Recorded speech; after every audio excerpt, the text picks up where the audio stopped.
What is going on, you guys? This is Justin back here with another video, and today we are going to be doing another WWE week in review. So without further ado, let's get right into this.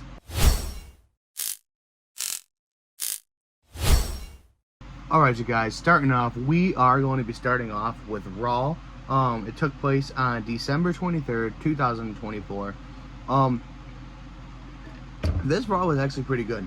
Drew McIntyre opened up the show, and he called out Roman and CM Punk. He was talking about how they are like the biggest cancers of WWE, and they can't be trusted. They need to be taken out, basically.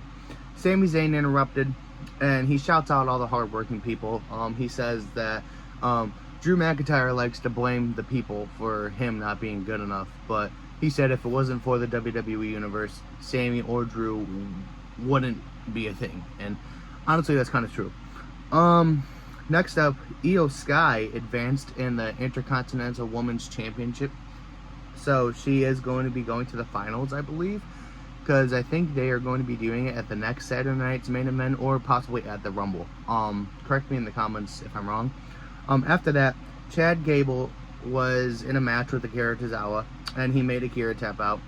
And after that, Otis came and he went face to face with Chad Gable, and I honestly cannot wait, because it was made official later that night that Chad Gable and Otis are going to be going one-on-one next week. So that is going to be very, very fun to watch.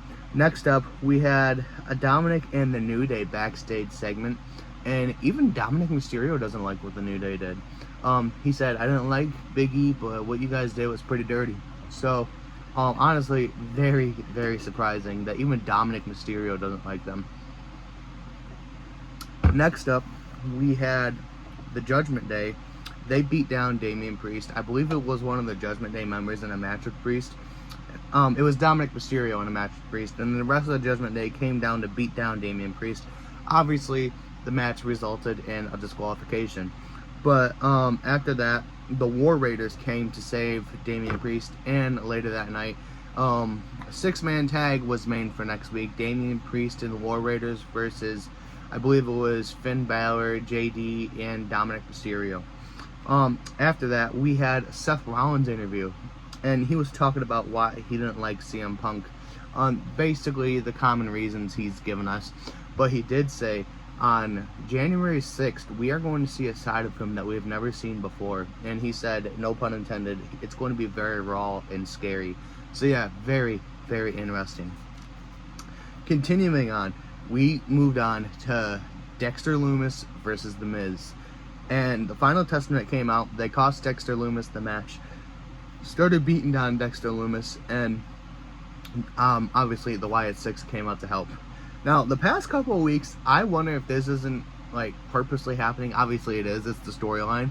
But Uncle Howdy hasn't been on, and I wonder if something's not going to happen with him. So yeah, very, very interesting. Next up, the New Day got booed out of the building again, but they stayed in the ring. Kofi shouted out his mom. He went to go give his mom a hug. Said she came all the way from Ghana, and he went to go give her a hug, saying he's sorry about what all the people are booing him for, and she even turned him away and said she didn't want nothing to do with him. So yeah, very, very crazy. After that, we had a backstage segment where the New Day ran into Rey Mysterio again, and Rey Mysterio said the only way they're going to be allowed in the locker room again is if they apologize to Big E. And Xavier Woods and Kofi Kingston said they don't have anything to apologize for. So, like Ray said, I guess you guys are on your own. After that, we had Jey Uso versus Drew McIntyre. And the Bloodline came out and they cost Jey Uso the match. Sami Zayn came out, attempted to try and help Jey Uso, but, you know, it resulted in both of them getting beat down. And then later that night, I believe it was on Raw Talk, we had a segment from R-Truth and Natalya and Butch. R-Truth makes me laugh all the time. Natalya was talking about how she was sad she didn't advance in the IC title match. And R-Truth said, life's the Butch, and you can't just be butching about it all the time. And Pete Dunne came and said, you can't be saying that name. I already told you this. I'm going to talk to Nick Aldis, get a match for us next week. So after that, we had Chad Gable, and obviously I said this earlier in the video.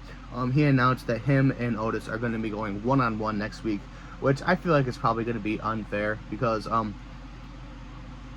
I think American Alpha will have some part in that match.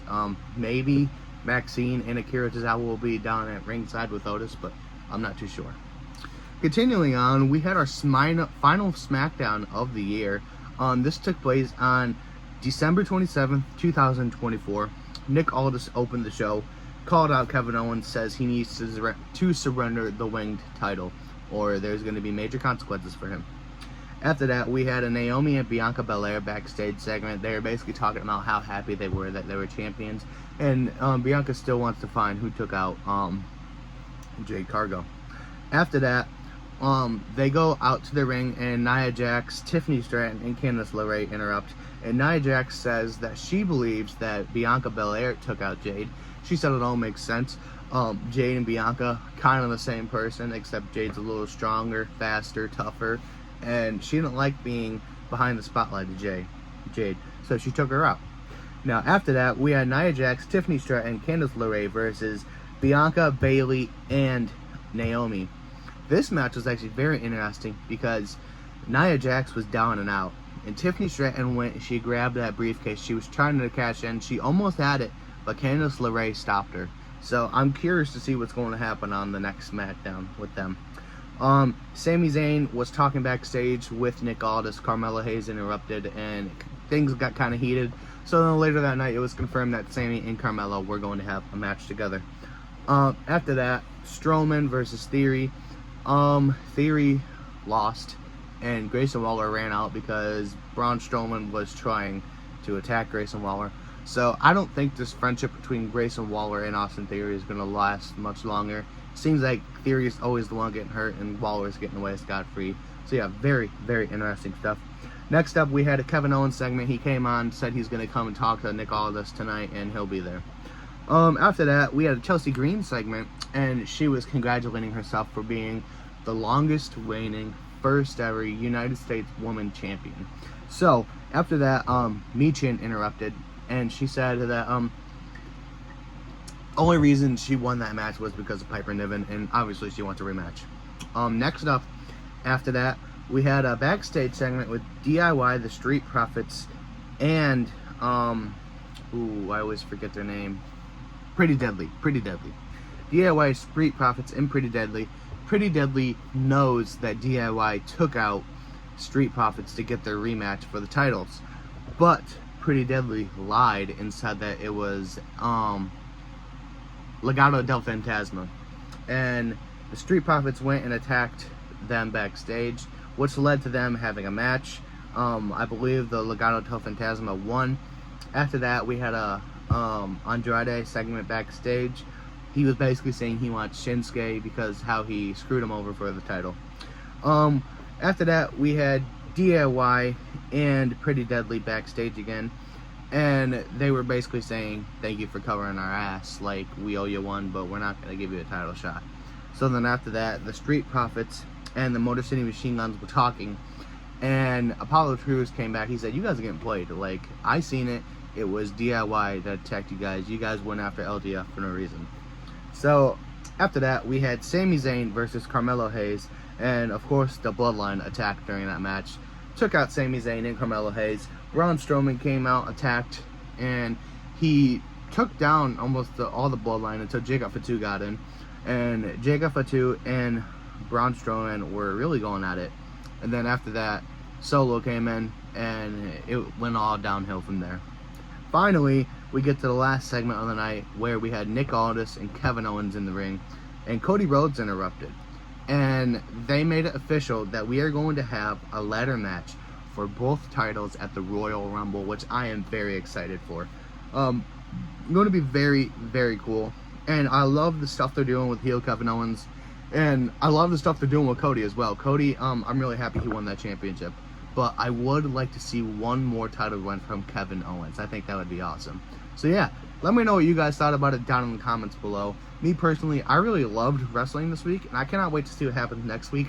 And the week after that, I believe, is when Raw debuts on Netflix. So yeah, I cannot wait to review that.